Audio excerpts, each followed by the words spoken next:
सूरत अल-बकरा आयत नंबर 26, इन्न अल्लाह ला यस्तहयी, बेशक अल्लाह ताला हया महसूस नहीं फरमाता। अल्लाह को कोई किसी से डिग्री वेरीफाई करवाने की जरूरत नहीं है, कोई अल्लाह ताला को अपना इल्म वेरीफाई करवाने की जरूरत नहीं, अल्लाह को कोई हया नहीं इस मसले में। अन यदरिबा मसलन मा बऊदतन फमा फौकहा, कि अल्लाह ताला किसी मच्छर की मिसाल बयान करे या उससे भी किसी हकीर चीज की। यानी इतराज हुआ कुरान के ऊपर कि कुरान इतनी बड़ी किताब, इसमें मक्खी की मिसाल, इसमें मच्छर की मिसाल, इसमें मकड़ी की मिसाल। अल्लाह ताला फरमाता है हमें कोई आर नहीं है, हमारा मकसद किसी से अपनी कोई यानी इल्मी धौंस किसी पे डालना नहीं है, मकसद बात समझाना है, पब्लिक लेवल पे उतर के बात समझाई जाएगी। फअम्मल्लज़ीना आमनू फयअलमून अन्नहुल हक़्क़ु मिर रब्बिहिम, तो जो बात मानने वाले हैं वो खूब बात ये समझ लेते हैं कि जो कुछ है ये अल्लाह की तरफ से जो नाजिल हुआ है, उनके रब की तरफ से ये हक है, बा मकसद है और सच्ची बात है। वह अम्मल्लज़ीना कफरू, और जो बात का इनकार करने वाले हैं, दिल बेईमान थे उजदा टेर, जिनके दिल में बेईमानी है उनके लिए लेम एक्सक्यूजेस बहुत है। फयक़ूलूना, तो वो ये कहते हैं मादा अरादल्लाहु बिहादा मसला, भाई अल्लाह का क्या इरादा है ये छोटी छोटी चीजों की मिसाल बयान करने का। इतना पढ़ा लिखा अल्लाह, यानी आज दुनियावी एतबार से कि अल्लाह ताला इतना एजुकेटेड, सारी दुनिया के उलूम उसी के पैदा किए हुए, इतनी बड़ी हस्ती, उसको क्या मिलता है छोटी छोटी मक्खी और मच्छर और मकड़ी की मिसालें बयान करके।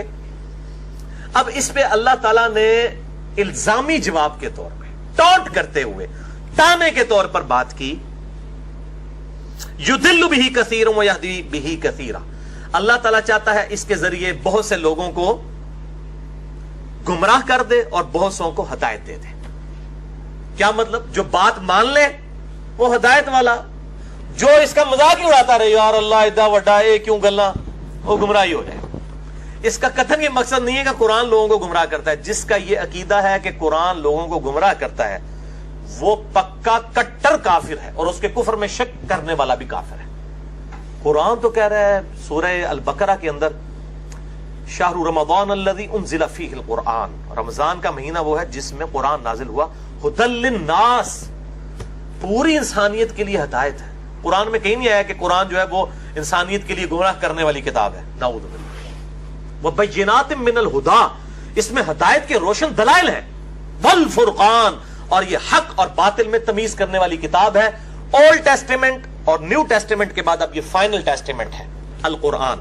तौरात और इंजील के ऊपर भी अल मुहैमन है, निगहबान है। उसके नजरियात भी इस पे पेश होंगे, जो इसके मुताबिक हैं वो ठीक हैं, जो इसके मुताबिक नहीं वो टेम्पर्ड है, तारीफ शुदा है। तो अल्लाह ताला तो फरमा रहा है कि हमारा मकसद ये था कि जो बात मानने वाले हैं वो मान के हिदायत पे आ जाएं, जो नहीं मानने वाले वो गुमराह हो जाएं। और यहां पे लोग कह रहे हो कुरान डायरेक्ट ना पढ़ना गुमराह हो जाओगे, और यही आयत पेश कर रहे होते हैं। तो देखो कैसी मत मारी हुई है मजीद, क्या चीज थी क्या बना दी। वो भाई गुमराह वो हुए हैं जिन्होंने अपने शोकेसों के अंदर बुखारी सजाई हुई है और कभी अवाम को खोल के नहीं बताया कि बुखारी और मुस्लिम में नमाज का तरीका क्या लिखा हुआ है। और जो बेचारा बुखारी और मुस्लिम खोल के उन्हीं के फिरकों के उलमा के तर्जमे उनकी पब्लिक को दिखाता है और उनको कहते हैं गुमराह हो गया जी, ना डायरेक्ट ना पढ़ना। इसका मतलब है कि उनके अपने बुजुर्ग भी गुमराह हैं जिन्होंने बुखारी मुस्लिम के तर्जमे किए हैं। अगर उनका तर्जमा पढ़ के लोग गुमराह हो रहे हैं तो जिन्होंने खुद किए हुए उन्होंने तो गुमराही का दरवाजा खोला ना। ऐपा कीजिए इल्जामी जवाब, एंटी वाइनम, लॉजिकल आंसर, और पंजाबी में फकी। वमा युदिल्लु बिही इल्लल फासिकीन, इससे तो गुमराह नहीं होते मगर फासिक लोग जो गुमराह होने के लिए खुद तैयार बैठे हुए, उनके लिए गुमराही है कुरान के अंदर। वो खुद कमा रहे हैं, यानी कुरान का इनकार करके, ना कि कुरान को मानने वालों के लिए बात आई। ये दो कलमाते कुफर बहुत खतरनाक है। एक ये कहना कि कुरान पढ़ के लोग गुमराह हो जाते हैं। ये कोई यहूदी आके हमें कहे ना, ईसाई, यार कुरान हदीस डायरेक्ट ना पढ़ना गुमराह हो जाओगे, हम कहेंगे ये तो अल्लाह का दुश्मन है।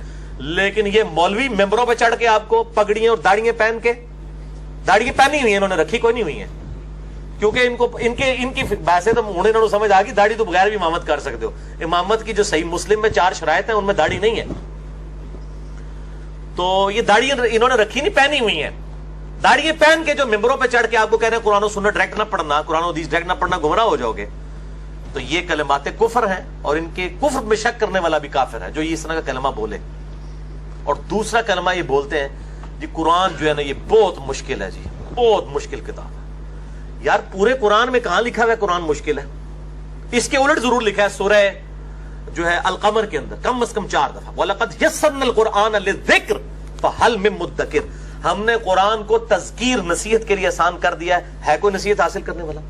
ایز فار ایز تذکیر از کنسرنڈ، قرآن سے نصیحت حاصل کرنا، قرآن دنیا کی سب سے آسان کتاب ہے، کیونکہ یہ انسانیت کے لیے، ایک موچی کے لیے بھی، ایک ڈاکٹر کے لیے بھی ہے، ایک انجینئر کے لیے بھی، ایک ریڈی بان کے لیے بھی، ایک انٹلیکچوئل کے لیے بھی ہے، ایک ان پڑھ کے لیے بھی ہے۔ یہی مشکل ہوگی تو اس کا مطلب ہے اللہ تعالیٰ نے خود کڑا گل آیا ہے کہ ساری دوزخی ٹور جن، نعوذ باللہ، نہیں، یہ آسان کتاب ہے تذکیر کے لیے۔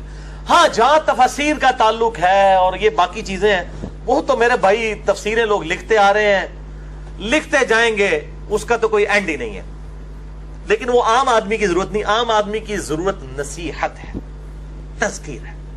لیکن یہ انڈیا پاکستان بنگلہ دیش کا جو کلچر ہے، اس اعتبار سے مجھے بڑا دکھ ہوتا ہے، یعنی یہ گمراہی کی یعنی مراکز ہیں یہ 3 ملک، اس حوالے سے کہ یہاں پر مولویوں نے اس طرح دماغ پبلک کا خراب کر دیا۔